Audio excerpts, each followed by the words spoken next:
다시 방향의 코스피가 위쪽으로 올라오려는 시도는 보여주고 있습니다. 외국인 다시 매수세가 좀 붙을 수 있는 건지 흐름 계속 봐야겠네요. 두 분과 함께 여러 가지 종목에 대한 디테일한 전략 세워보시죠. 퍼스트프라임 리서치 이동근 대표, 주식회사 플래처 김덕구 대표와 함께하겠습니다. 두 분 어서 오십시오.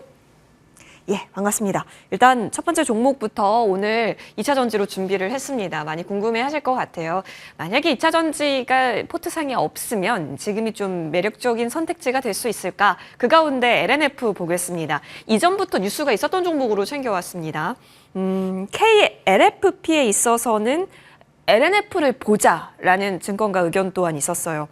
여러분 잘 아시겠지만 사실 얼마 안 듣긴 했는데요. SK온이랑 북미 ESS용 LFP 양극재 배터리 공급 이슈를 좀 품고 있었던 LNF, 오늘 강하게 좀 다시 올라오는 흐름이어서요.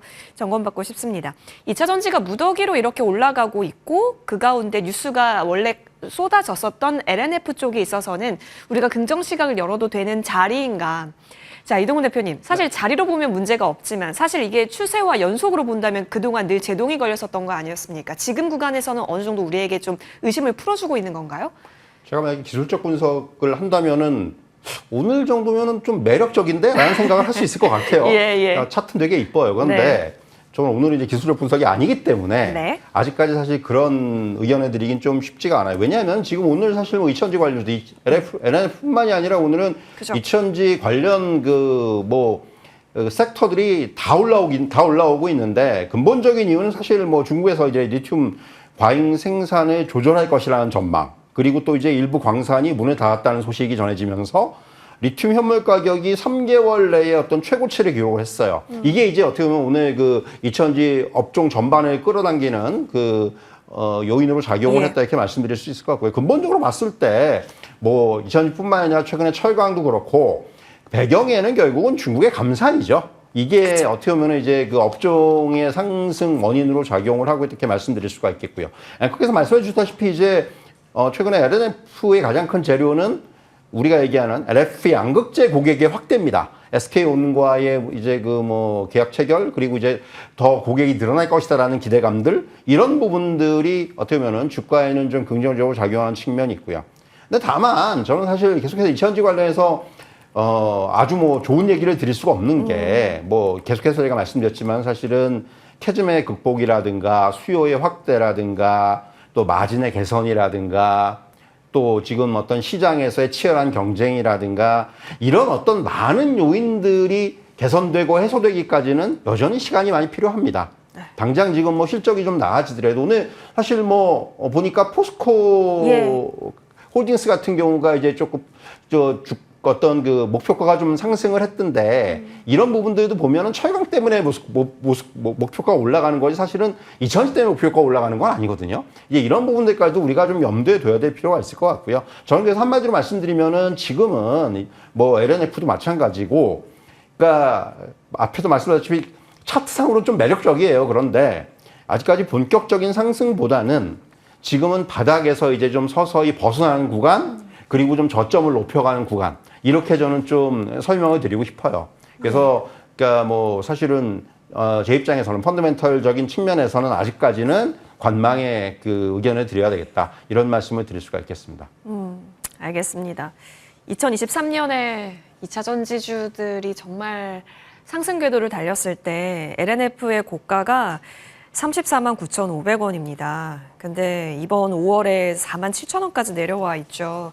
그 가운데 이제 두 자릿수대 급등하고 있는 겁니다. 업황 자체가 진짜 턴하지 않는 이상 힘들 수 있다라는 점에 있어서 연속을 기대하기에는 더 시간이 필요할 수 있다라는 의견 받아봤고, 사실 기술적으로 볼 때는 그럼 우리는 뭘 중점으로 봐야 할까요? 일단 수급으로 본다면 그래도 의미 있는 건 외국인 기관 가수급 좀 잡힌다라는 거고, 워낙 가격 메리트라는 건데 트레이딩의 기회는 될 수 있을까요, 김덕구 대표님?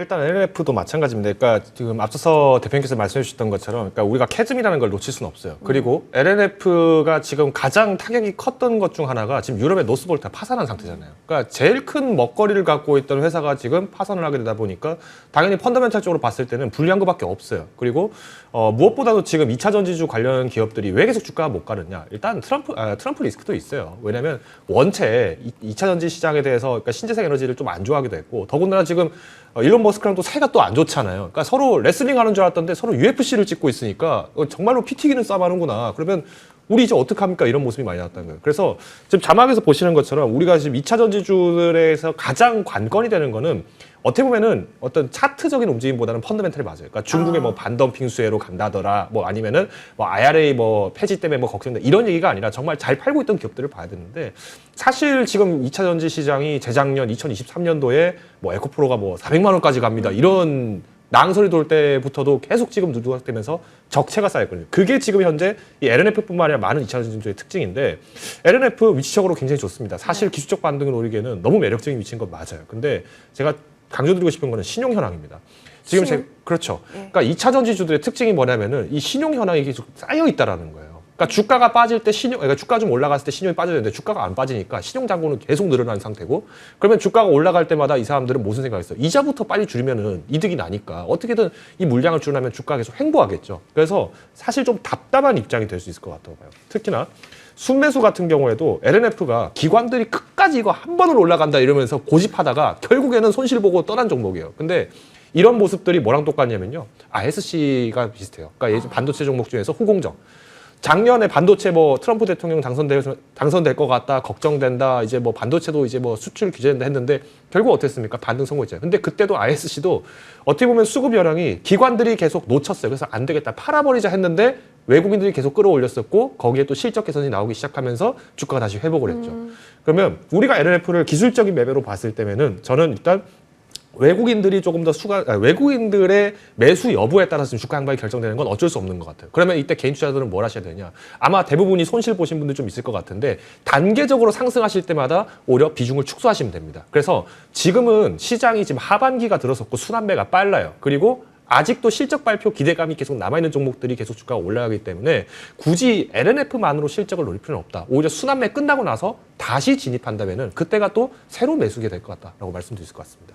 그럼 지금은 붙을 자리가 아니라는 거네요? 오히려 지금은 네. 관찰을 해야 될 시기라고 봅니다. 차라리 관망을 하시는 게 조금 더 합리적이지 않을까라고 판단하고 있습니다. 알겠습니다. 외국인의 수급적 디테일을 2차 전지에서는 기술적 트레이딩에 이용하신다면 참고해 보셔라. 바닥은 참 잡혔다라는 공통된 의견이 많았는데 그래서 어디까지 끌고 갈 것인가에 대해서 늘 퀘스천 마크였잖아요. 여전히 수급적으로 좀 더 탄탄한 점은 필요하기 때문에 일단 관망 의견 두 분 공통되게 주셨습니다. 아직도 관망 의견이 많기는 하네요. 2차 전지는요. 자, 정리하고요. 이어서 우리는 바이오로 떠나가겠습니다. 사실 어제 스타 종목들이 좀 있었어요. 뭐 펩트론도 있었는데 그중에 또 하나가 유한양행이지 않았을까 싶습니다. 블록버스터급 신약 탄생 가시권 얘기도 있고 사실 여러분 이제 2분기 실적 발표에서 바이오 중에서 실적 잘 내는 바이오 이제 속속들이 보일 거고요. 그 가운데 유한양행도 리스트업이 되어 있다라는 겁니다. 근데 주가가 그간 못 올랐고 어제 한번 깃발을 꽂았기 때문에 우리 긍정적으로 이야기 한번 정리했었던 이동훈 대표님 또 연속으로 모셨기 때문에 추가 움직임 지금 더 잘 들어볼 수 있을 것 같아요. 대표님 사실 어제 못 산 분들은 오늘 지금 웃어야 돼요? 웃어야죠. 그러니까 이제 근데 자 이제 예. 어제 저는 어제의 상승이 너무 물론 그동안 못 올랐기 때문에 오른 건 예. 이해는 하는데 좀 과했다는 측면이 생각이 드는 거예요. 차라리 어제 한 10%대 상승 정도만 나왔어도 좋았는데, 그러니까 비교되는 종목이 녹십자거든요. 네. 녹십자가 어제 9% 오르고 오늘 8% 오른단 말이에요. 그러니까 유한양의 상승폭은 비슷해요. 그러니까 녹십자도 그동안 참 시장에서 아무도 관심 갖지 않았던 종목인데 이틀 동안에 거의 유한양이 오른 거하고 비슷하게 어떤 상승세를 보이고 있다라는 거고, 유한양이 어제 이제 많이 올랐기 때문에 오늘 조정을 받는데, 저는 사실 결론좀만 말씀드리면은 매수 타이밍을 잡아봐야 돼요. 그러니까 물론 뭐 지금 여기서 어디서 사야 되는지는 좀 더 확인해 봐야 되겠지만은 저는 긍정적인 시각을 보여주고, 이건 나오고 있습니다만 사실은 유한양행은 기본적으로 저는 펀더멘탈, 실적이 되는 종목이에요. 2분기 특히 후실적을 기대를 할 수가 있다라는 거예요. 영업이익이 전년 동기 비교해 봤을 때 100% 이상, 130% 이상의 어떤 그 성장세를 기대를 할 수가 있다라는 겁니다. 뭐 아시겠지만은 폐암 신약 렉라자 같은 경우는 일본 출시가 되면서 이제 마일스톤이 붙고요. 그리고 이제 미국 판매 로열티가 유입이 된 미국에서의 어떤 병역요법이라든가 이런 쪽에서의 호조를 보이고 있기 때문에 이런 부분들이 그러니까 기본적으로 실적의 뒷받침으로 작용을 한다는 얘기고요. 그리고 3분기에는 또 유럽에 출시되기 때문에 여기에 따른 또 어떤 마일스톤의 기대감들 이런 부분. 그러니까 실적이 2분기만 좋은 게 아니고 3분기도 좋을 것으로 예상이 된다라는 부분입니다. 네. 그리고 이제 뭐 또 길리아드에 공급 중인 그 HIV 그 예방 주사제 그 에르투고 같은 경우도 지금 또 계속해서 지금 성장세를 보이고 있어요. 이런 부분들까지 감안한다면은 일단 유한양행은 뭐 단순히 어떤 뭐 신약에 대한 기대감 이런 거 중요하죠. 물론 중요한데 그거 이전에 일단 실적이 받쳐주는 그 제약바이오 기업으로서 저는 좀 계속해서 좀 관심 있게 봐야 된다고 생각을 하고요. 말씀드린 대로 어제 너무 급등을 했습니다. 그래서 사실은 그거에 대한 오늘은 반작용이에요. 그래서 지금 이제 저는 뭐 기술적인 부분은 김덕호 대표께서 말씀을 해주시겠지만 사실은 매수 타이밍을 봐야 된다. 그러니까 네. 긍정적으로 저는 뭐 위원장에 대한 의견은 좀 펀더멘탈 측면에서는 긍정적으로 드릴 수 있을 것 같고요. 뭐 그래서 이제 말씀드린 대로 결국은 두 가지, 그러니까 실적과 재료를 가지고 있는 그런 종목이다. 이렇게 좀 정리해 드릴 수 있을 것 같습니다. 사실 여기서 더 가기에는 더 큰 힘이 필요한 자리이기도 했습니다. 차트상 위치로 봤을 때. 자, 어제 13만 9,800원까지 고가 터치가 나왔고 지금은 13만 원 초반까지 좀 눌림을 주고 있는 상황이에요. 사실 어제 좀 고민 많이 하셨을 것 같은데 오늘 이렇게 내릴 때가 땡큐지라고 생각하시는 분들에게 있어서는 일단 오늘 매수 들어가도 괜찮은 것인지 타점 잡아주시면 좋을 것 같습니다, 대표님. 일단 아직까지는 이제 오늘까지는 조금 더 관망을 하시는 게 맞다고 봐요. 왜 제가 이렇게 말씀드리냐면 네네. 아까 제가 LNF 말씀드릴 때도 지금 현재 신용이 얼마나 쌓였냐가 굉장히 관건이다. 왜냐면은 주가가 조금 올라가려면 팔아버린다니까요. 네. 그러면은 새로 들어온 사람들은 계속 거기에 발목 껴서 또 기다리다가 뭐 가령 실적이 조금만 안 나왔다. 뭐 예상보다 뭐 조금만 하회하더라도 이때는 급락이 나오는 경우도 굉장히 많아요. 그러니까 이런 걸 대비를 해야 되는데 지금 유한여행 같은 경우에는 지금 신용 현황 보시면은 제가 지금 일간을 제가 띄워드릴게요.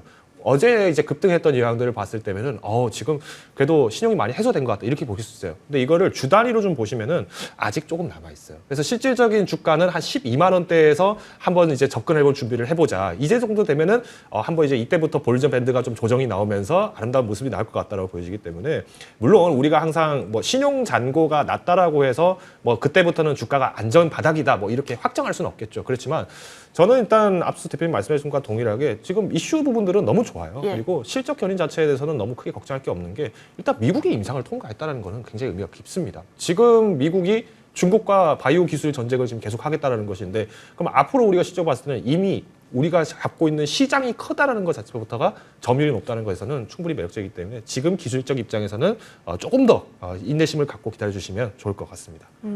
알겠습니다. 내용이 좋은데 지금 그런 주가나 수급적인 과열에 있어서의 괴리만 살짝만 맞춰주면 더 땡큐겠다라는 의견이시기 때문에 좀 더 타이밍에 있어서는 신중하자라는 의견. 만약에 모르겠다 싶으시면 뭐 분할 매수에 대한 관점 또한 열려있지 않을까 싶네요. 여러분 현명하게 판단 잘 내려보시면 좋을 것 같습니다. 바이오 쪽에 있어서는 긍정 의견 지금 나누고 계십니다. 자, 이어서 이쪽으로 넘어가서요. 카카오페이 얘기 나눠보고 싶습니다. 스테이블 코인 법안 통과. 그러니까 지금 트럼프 대통령에게 맞서면 안 된다라는 것을 이 지니어스 법안이 또 보여준 게 아닐까 싶습니다. 결국엔 통과가 됐는데 사실 그간 잘 끌어줬었던 대장주보다 가벼운 종목들이 오히려 지금은 탄력도가 있습니다. 궁금해지는 거죠. 1차 파동 그 기간, 그러니까 엄청 올랐던 카카오페이가 지금은 고점 대비 많이 내려와 있는 상황에서 다시 올라가려면 그 이상의 에너지는 필요할 것 같은데 이 의회 통과로서는 조금 부족해 보이기도 하거든요. 하지만 글로벌리 가는 방향이라고 했을 때 카카오페이를 그럼 우리가 지금 안 봐야 하는 거냐? 또 그건 또 아닌 것 같아서 계륵이에요. 그렇죠. 지금 이제 그 표현이 딱 맞는 네. 것 같고요. 무슨 얘기냐면 결국은 사실 오늘 좀 아쉬운 게 아침엔 좀 강하게 붙었는데 예. 결국 그 상승폭을 끝까지 유지를 못 해주고 있다라는 거예요. 이게 좀 아쉽다라는 거예요. 그러니까 어쨌든 간에 그 지니어스 법안의 통과 이슈가 나왔는데 그 이슈에 대한 어떤 그 반응을 끝까지 유지를 못 하고 있다. 이런 말씀을 드릴 수가 있을 것 같고요. 결국 지금 뭐 최근에 그 리포트들도 나왔지만은 2분기 실적이 견조해요, 나름대로. 그런데 중요한 거는 주가가 지나치게 많이 올랐어요. 단기에. 어제도 이제 그런 비슷한 말씀 드렸는데 단기 4배가 올랐단 말이에요. 그리고 지금 오른 거의 한 절반 정도의 조정을 받고 있는 거예요. 그러니까 지금 어떻게 보면은 단기 급등 따른 조정 구간에 있고, 그러니까 사실 그 단기 급등을 설명하기가 어려웠다는 거죠. 쉽게 말하면. 무슨 얘기냐면은 정책 기대감은 알겠는데 과연 주가를 그렇게 끌어올릴 만큼의 그 부분이 설명이 안 되는 부분인데 이제 그 부분이 지금 이제 좀 빠지고 있는 그런 상황이라고 말씀드릴 수가 있을 것 같고요. 자, 중요한 건 지금은 변동성의 구간입니다.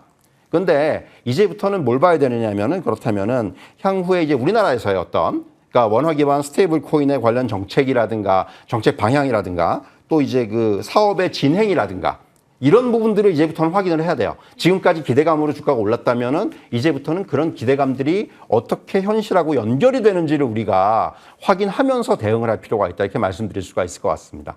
그렇기 때문에 지금은 사실은 저는 좀 그런 부분들을 확인하기 위해서는 조금은 관망의 입장을 봐야 된다고 생각을 하고요. 그러니까 지금 펀더멘털적으로 봐서는 앞서 말씀드렸지만은 뭐 실적에 대한 부분들이 아직까지는 설명을 좀 하기 위해서는 말씀드린 대로 이런 어떻게 보면은 지금 이제 향후의 진행 여부에 대한 부분들을 확인한 다음에 저는 대응을 할 필요가 있다. 이렇게 좀 정리해 드릴 수가 있을 것 같습니다. 알겠습니다. 그렇죠. 계속 주시는 해야 될 텐데 그 타이밍에 있어서는 고민이 될 수밖에 없을 것 같아요. 방향을 완전히 올려 세우기 위해서는 더 크나큰 시장에서 합의할 만한 무언가가 있어줘야 될 것 같은데 트리거가 지금 국내에서는 좀 늦춰진 상황에서 좀 기다려야 한다라는 관망의 의견 주셨습니다. 근데 이제 수급으로 카카오페이는 들어갈 부분이 많아 보여요. 어제 대차거래 증감 엄청 늘었고 어제 공매도가 46.03%. 어제 자리에서 그러니까 어제가 얼마나 밀렸죠? 어제 마이너스 14.26% 밀린 자리에서 공매도 46% 있었습니다. 김덕호 대표님, 이런 종목은 지금은 어떤 구간으로 볼 수 있어요? 손도 대면 안 되죠. 지금 이런 종목을 이제 가딱 잘못 들어갔다가는 이제 오히려 기관들이 공매도를 쳐버리면 이제 그때는 개인들이 어떻게 대응을 할 수 있죠? 사실 대응할 수가 없습니다. 기관 입장에서는 공매도를 치더라도 만약에 주가 올릴 것 같아 물량 빼버립니다. 그러니까 여전히 그런 문제들이 있다 보니까 제도적인 문제가 있다 보니까 개인 투자자들 입장에서는 여기서 이리 가도 위험하고 저리 가도 위험한 상황입니다. 그리고 카카오페이 같은 경우에는 저는 좀 이런 말씀을 좀 드리는 게 바른 표현인지는 모르겠습니다만 기관에 의해서 너무 놀이터가 돼버렸다고 봐요. 왜냐하면 카카오페이에 대해서 모 증권사가 한 달 만에 한 달 간격으로 레포트를 2번을 냅니다. 근데 5월 달에 냈던 레포트에서는 카카오페이가 38,000원 가면은 12개월 동안 많이 간 거다. 그래도 우리가 스테이블 코인뿐만이 아니라 만약에 이재명 후보가 대통령 당선되면은 어떤 이제 경기 안정에 대한 기대감 여러 가지가 있다 했는데 갑자기 6월 25일 날에 13만 원 간다고 레포트를 냈어요. 그러면서 그날 주가가 고점을 찍고 빠져버린 거예요. 근데 2월 25일 날 이전에 그러니까 그 전주에 어떤 일이 있었냐면은 이스라엘하고 실제로 미사일 교전이 있었잖아요. 중동 지역에서 교전이 생기다 보니까 미국이 너희 폭격기로 그냥 아예 끝장내버리겠다라고 얘기를 엄포를 놨어요. 그러고 실제 주말 동안 폭격이 일어났고요. 그러다 보니 이때 어떤 일이 있었냐면 중동에 가려고 했던 자금들이 중국 자금들과 해외 자금들이 다 국내 증시에 들어왔습니다. 왜? 그때는 한국의 대통령이 바뀌었다. 그리고 어떤 새로운 리더십에 의해서 정책 수혜주가 갈 것이다. 이렇게 됐기 때문에 쏠림 현상이 나는 거예요. 그러면 이 순매수 현황 보면은 답이 나오죠. 자, 제가 지금 이 누적 현황을 봤는데 개인 투자자들, 외국인 투자자들에 대한 변동이 가장 컸던 날이 바로 이날입니다. 레포트 내고 기관들이 그냥 단타 친 거예요. 이날 심지어 기관들은 물량을 더 팔았어요. 자, 그럼 여기서 우리가 개인 투자자들의 입장에서는 할 말이 있는 거죠. 아니, 이런 식으로 레포트 내면 안 됩니다라고 얘기를 해야 되는 거예요. 근데 개인 투자자들이 정보가 없다 보니까 그냥 올라간대. 누가 올라간다더라. 누가 사업 괜찮다더라. 이렇게 보면서 사버리니까 지금 발 묶이는 거죠. 그럼 여기서 지금 아직까지도 묶이는 종목이 있다 없다? 전 여전히 있다고 봅니다.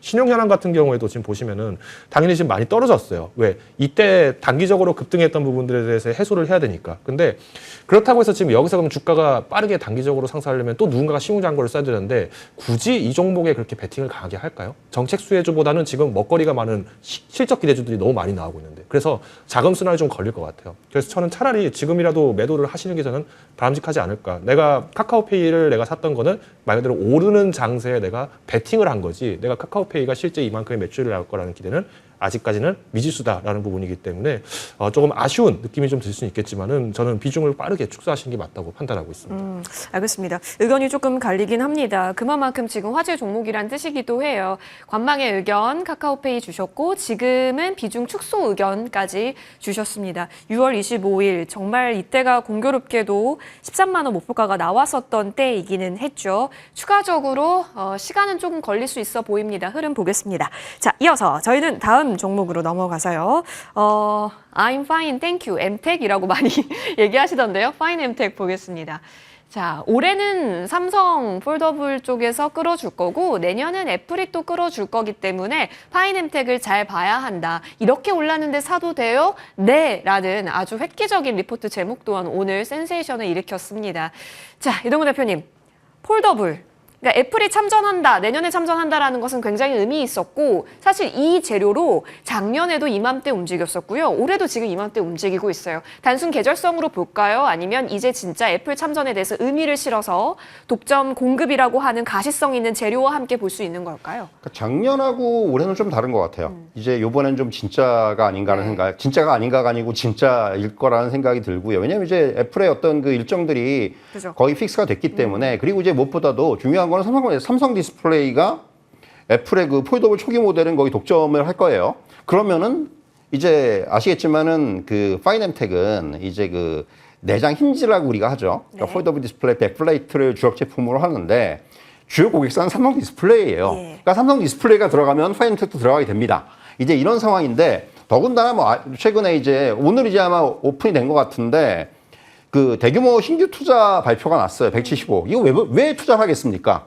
그러니까 이거는 그러니까 오픈만 그러니까 공식적으로 오피셜만 안 내놨을 뿐이지 우리가 이제 이걸 하기 때문에 지금 여기서 더 만들어야 됩니다라는 걸 거의 저는 이제 공공연하게 알린 게 아닌가라는 생각이 들거든요. 주가도 이제 오늘 그래서 또 어제 하루 쉬고 또 급등을 하는 거고. 그러니까 이게 이제 애플 폴더블 폰까지 나오면은 기존의 파인엠텍의 어떤 그 주가의 어떤 그 밸류를 당연히 더 줄 수가 있겠죠. 이제 뭐 단기에 많이 올라왔기 때문에 이제 어떻게 보면 지금 사상 최고가 수준 근처까지 왔는데 그럼에도 불구하고 결국은 향후에는 실적이 더 크게 늘어날 수가 있고 시총 면에서도 훨씬 더 커질 수가 있는 이제 그러한 어떤 잠재적인 지금 그 위치에 와 있는 거예요. 그렇기 때문에 그래서 결국은 그런 부분들 감안한다면은 저도 사실 주가가 단기적으로 너무 많이 올랐죠. 7천에서 지금 그 12,000 근처까지 지금 거의 스트레이트로 왔는데 그럼에도 불구하고 그래서 이제 부담은 있어요. 이게 결국 이제 어디서 사느냐의 문제인 것 같고, 그러니까 펀더멘탈의 관점에서는 밸류를 앞으로 이제 펀더멘탈 좋아질 수가 있다라는 점을 저는 좀 더 중요하게 보기 때문에 일단 지금 자리에서는 저는 긍정적인 어떤 의견을 드릴 수 있지 않겠는가. 다만 이제 매수를 어디서 하느냐의 문제가 되지 않겠는가. 이렇게 말씀드릴 수가 있을 것 같습니다. 지금이 정말 여러분 중요한 구간입니다. 그래서 일단 내용적으로는 굉장히 좋죠. 그리고 일단 투자를 한다라는 것에 대한 의미에 우리는 점수를 더 줄 수밖에 없는데 그 점수를 줄 수 있는 주가의 레벨 구간이 이제 여기서 더 가면 신고가라는 겁니다. 믿을만한 구간이고 매수를 부를 수 있는 재료 강도일지 궁금하네요. 일단 오늘 수급으로 보면 외국인 기관 여전히 가수급상 사자세는 포착이 되고 있는데 김덕호 대표님 역시나 땡큐입니까요? 일단 애플이 지금 이제 화가 많이 난 것 같아요. 삼성전자 갑자기 폴더블 냈는데 굉장히 인기가 지금 잘 나가다 보니까 얇고. 도저히 안 되겠다. 우리도 내년냅니다. 하면서 출사표를 던진 격인데 일단 파인애텍을 비롯해서 우리가 이제 힌지 관련 주면 뭐 KH바텍도 있잖아요. 실제로 KH바텍이 1분기 때 매출이랑 영업이익이 굉장히 많이 상승을 했어요. 그러니까 힌지가 단가가 올라간 거예요. 그 말인즉슨 지금 우리가 폴더블 경쟁이 점점 심화될수록 이때부터는 단가 경쟁이 나올 수밖에 없는데 그만큼 생산 라인을 갖고 있는 기업 중 하나가 파인엠텍이랑 KH바텍이라고 보는 데에서는 언젠가 우리가 반드시 갖고 가야 될 종목이거든요. 근데 제가 오늘은 매도 의견 드리고 싶어요. 왜냐? 지금 힌지가 원래 폴더블은 힌지에서 시작해서 힌지에서 끝난다고요. 근데 처음부터 끝까지 싹 다 힌지가 아니에요. 힌지 갔다가 OLED 갔다가 기판주 갔다가 부품주 갔다가 순환매 도는데 지금 시점에서 봤을 때 뭐 주가 위치가 상당히 좀 부담스럽죠. 여기서 굳이 내가 이걸 올라탄다? 그럼 나중에 디스플레이주 갈 때 약간 잊혀집니다. 또 다시 한번 반등을 나갈 수는 있겠지만은 저는 지금 앞서서 계속 강조드린 것처럼 지금은 순환매 장세가 굉장히 빠르죠. 그리고 수급 같은 경우에도 외국인 기관들이 KH바텍 같은 것도 이렇게 팔았는데 파이낸트 한번 잠깐 볼까요? 파이낸텍 같은 경우에도 뭐 비슷합니다. 그러니까 지금 오늘 이제 외국인들은 조금 사는 편처럼 보인다라고 하지만은 결국에는 이제 이 물량을 누가 마지막에 받게 될 것이냐는 입장에서 볼 때는 개인 투자자가 받을 가능성이 제일 큽니다. 그러면 폭탄 돌리기가 되는 것보다는 오히려 올라갈 때 외국인 기관들이 비싸게 사줄 때 빨리 비싸게 팔고 나가는 것도 하나의 전략이라 봐요. 최근에 코스피 코스닥도 지금 개인 투자자분들이 인버스 꽃보스를 막 외국인들이 건들 때 잘 안 쫄라요. 겁먹지 않아요. 그러니까 그 말인즉슨 굉장히 똑똑한 분들이 많았다는 건데 오히려 이 파이낸텍처럼 이렇게 추격매를 하시는 것보다도 지금은 현명하게 팔고 나가는 것도 하나의 방법이라고 보고 있습니다. 그래서 저는 일단 순환매 시점에서 봤을 때 좀 조심할 필요가 있고 그리고 이제 신용 마찬가지로 지금 현재 주가에서는 신용 부분들이 좀 단기적으로 빠르게 반등한 것도 있습니다. 그래서 아마 조정이 나온다라고 하면은 10,000원대까지는 좀 주가가 계속 흔들흔들 할 거예요. 10,000원에서 이제 9,500원까지는 조금 흔들흔들할 가능성이 있어요. 그래서 이 밴드 사이를 좀 접점을 두신다라고 했을 때 오늘은 그래도 아직까지 좀 상승 기조가 있기 때문에 이럴 때는 조금 차익 실현을 하시자 정도로 요약을 드리겠습니다. KH바텍은 매력도가 파이낸텍 대비해서는 좀 적나요? 일단 먼저 움직인 각도 있죠. 그래서 이게 지금 사실 종목별 좀 덜 간 거 뭐 있나 이렇게 하다 보니까 파이낸텍이 또 쏠린 것도 맞아요. 예. 그리고 이제 애플도 나온다라고 하면은 예. 결국에는 출혈 경쟁되는 게 누가 먼저 공정을 더 빨리 확보를 하고 많이 생산을 하기 때문에 그럼 당연히 힌지 기업사들은 매출이 더 늘어나겠죠. 그죠. 그런데 그렇다고 해서 이 힌지 기업들이 마냥 좋기만 가격을 만들 수는 없다라는 겁니다. 그리고 당연히 지금 시장에서는 저는 오히려 힌지 부분들은 조금 수단매가 들면 다시 재진입점이 온다고 봐요. 그래서 제가 오늘은 급하게 매수할 필요 없다라고 말씀을 드리겠습니다. 좋습니다. 그렇다면 당연히 매출 증가세는 우리가 안 봐도 그릴 수 있는 미래라면 긍정이겠지만 우리 이동 대표님께서도 말씀해 주셨죠. 언제 들어갈 것인가에 대한 고민을 김덕호 대표님께서 힌트를 좀 주셨습니다. 10,000원 그리고 9,500원 상단에서의 밴드 범위 이 부분이 온다면 재진입도 노려볼 수 있겠다라는 의견으로 여러분 꼭 메모해 두시면 좋겠습니다. 여전히 I'm fine, thank you 엠텍이네요. 자, 이어서 다음으로 넘어갑니다.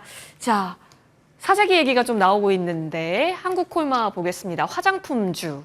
근데 뭔가 느낌이 뉴스에서 나오는 이러한 느낌이 계속 좋다까지 믿어왔었던 건데 지금부터 흘러가는 흐름들을 보니까 관세 얘기 나오고요. 사재기 영향 얘기 나오니까 지금 구간에서는 이거 좋은 거 그리고 숫자가 찍히는 대로 믿어도 되는 건가 의구심이 좀 들 법도 합니다. 그런데 오늘 좀 그룹 액션이 조금은 나오기는 했었거든요. 이동훈 대표님 어느 정도의 흐름으로 보세요?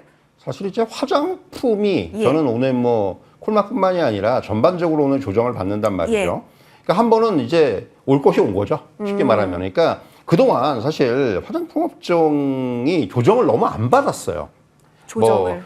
특히 대표주들은 말할 것도 없고, 그러니까 워낙 그 실적에 대한 우리가 기대감들이 있었기 때문에 그런 부분들을 기반으로 해서 굉장히 꾸준하게 상승을 했는데 그게 조정 없는 상승이 오랫동안 나타났어요. 그러다 보니까 이제는 좀 필요할 때가 된 거죠. 근데 이제 그것이 이제 오늘 하필이면은 딱 나온 건데 이제 그러다 보니까 항상 그런 거예요. 좋을 때는 좋은 것만 보입니다. 근데 이제 뭔가 조정이 나올 때는 또 갑자기 나쁜 얘기들이 나오기 시작해요. 오늘 딱 화장품이 전 그런 상황이 아닌가 하는 생각이 들고 또 한편으로는 뭔가 이제 그런 그 지금 뭐 실적에 대해서도 약간 그런 거예요. 그러니까 우리가 얘기하는 셀온의 또 이제 모양들도 조금씩 이제 실적 발표하는데 실적 좋잖아요. 뭐 근데 이제 그것을 하나의 또 매도의 기회를 삼는 이런 또 매도세도 나오는 것으로 보여지고 저는 그래서 오늘 화장품 업종의 조정은 그런 어떤 맥락에서 좀 받아들일 필요가 있다고 생각을 하고요. 그러니까 펀더멘털의 측면에서 봤을 때 화장품 업종에 대한 긍정적인 의견은 저는 계속 가져가야 된다고 생각을 합니다. 왜냐면은, 한국 콜마만 두고 보더라도 최근에 이제 이슈는 미국 2공장의 완공이에요. 그러면서 이제 미국 현지 생산 비중을 늘릴 것이고 그렇다면 이제 한콜마 같은 경우는 뭐 이제 관세 이슈라든가 이런 부분에 상당히 좀 해방이 될 수가 있다라는 부분이에요. 뭐 선케어라든가 이런 쪽에서도 마찬가지고 그리고 이제 결국은 뭐 콜마뿐만이 아니라 뭐 그런 말씀 제가 계속 드립니다만은 지금 화면에 나오고 있습니다만은 결국 지금 우리가 좀 주력하는 시장은 유럽, 중동이에요. 근데 여기서의 어떤 성장세가 지금 눈부시게 나타나고 있는 측면, 그러니까 글로벌 시장 확대 전략이라는 측면에서는 계속해서 긍정적인 어떤 시각 가져갈 필요가 있을 것 같고요. 그리고 이제 뭐 최근에 뭐 어떤 또 단순히 뭐 선케어 쪽뿐만이 아니라 뭐 립이라든가 섀도우라든가 이런 또 그 색조 쪽에서도 신규 오더가 지금 늘어나고 있거든요. 이런 부분까지 감안한다면은 저는 뭐 어떤 그 펀더멘탈적인 측면에서 뭐 우려할 부분은 없다고 생각을 하고요. 다만 이제 이 조정은 지금 나올 수 있는 조정이고 그렇다면 이제 다시 이런 조정이 또 하나의 또 매수 기회가 될 수가 있겠죠. 그래서 이제 그런 부분들을 우리가 이제는 좀, 자, 이제 얼마에 사야 되느냐를 좀 고민해야 되는 또 그런 자리가 된 것이 아닌가. 저는 그렇게 좀 받아들일 수 있을 것 같습니다. 오히려 활용 가능하다? 충분히요. 의견이시네요. 근데 이제 다만 뭐 이게 오늘 사라, 언제 사라 이건 아직까지 좀 확인을 해봐야 돼요. 이제 그런 부분이에요. 그러니까 펀더멘털 상으로는 뭐 큰 변동은 없는데 다만 이제 매수의 관점은 과연 어느 자리에 살지 이 부분을 이제 좀 우리가 보면서 확인할 필요가 있을 것 같습니다. 사실 달바 글로벌이 먼저 화장품주에서 깊은 음봉을 나타내면서 하셨을 거예요. 그리고 나서 다른 이제 큰 종목군들도 지금 한 11선까지 그냥 미룬 거잖아요. 그러다 보니까 심리가 조금은 공포감이 자리할 수 있는데 펀더 측면에서 봤을 때는 흔들릴 게 없다면 기회는 충분히 잡아볼 수 있다. 다만 언제냐 이 부분이 좀 더 중요할 것 같고 그렇다면 그 힌트를 혹시 기술적 분석에서 찾아볼 수 있나요, 대표님? 아니 이거는 제가 좀 강감하게 말씀드리겠습니다. 오징어 게임에 그런 대사 있잖아요. 왜요? 생각이 많아지셨나요?라고 딱 얘기를 드리고 싶은데 아니 분명히 내가 지금 빨리 내가 뭔가 탈출을 해서 내가 돈 벌 수 있을 것 같은데 오늘 급락을 나오니까 못 사겠다 이런 생각을 하고 있다는 거잖아요. 이게 사람 심리가 그렇습니다. 그러니까 우리가 주식도 사실은 잠재적과 어떤 성장성 이런 것들을 보지만 정작 내가 이 매수 버튼 누르는 거 그 심리 때문에 못 누르는 경우가 굉장히 무서워요. 많아요. 예. 그러니까 우리가 펀더멘털 따지자라고 얘기를 하는 건데 자 한국콜마도 지금 기술적으로 봤을 때 오늘 조정이 나온 것은 뭐 9% 10% 나왔다. 당연히 우려는 되겠죠. 더군다나 지금 콜마그룹 안에서 지금 남매끼리 그러니까 오빠랑 여동생이 둘이서 치고받고 싸우고 있고 아빠가 사이에 끼어가지고 이거 어떻게 해야 되나 이러고 있는 상황이다 보니까 이제 뭐 걱정된다 하시는 분들이 계실 텐데 일단 지금 콜마그룹을 지금 이끌고 있는 윤 부회장이니까 오빠분께서는 지금 실적을 굉장히 잘 내고 있어요. 뭐 그러니까 지금 콜마 B&H 이거 그냥 팔아버리고 네. 이노에를 합쳐라 이런 얘기가 나오는 건데 그럼 기술적으로 봤을 때도 지금 우리가 한국 콜마 자 지금 순매수 보십시오. 얼마나 외국인들이 공격적으로 삽니까? 계속 올라가는데도 더 산다는 거는 무슨 의미가 있죠? 중장기적으로 오히려 더 매력이 커지고 있다는 거예요. 기관들이 팔고 나간 거에 대해서 좀 의심을 하지만 오히려 지금은 기관과 외국인 수급이 디커플링이 된 지가 꽤 됐어요. 지난 6월부터 해서 디커플링이 꽤 커졌습니다.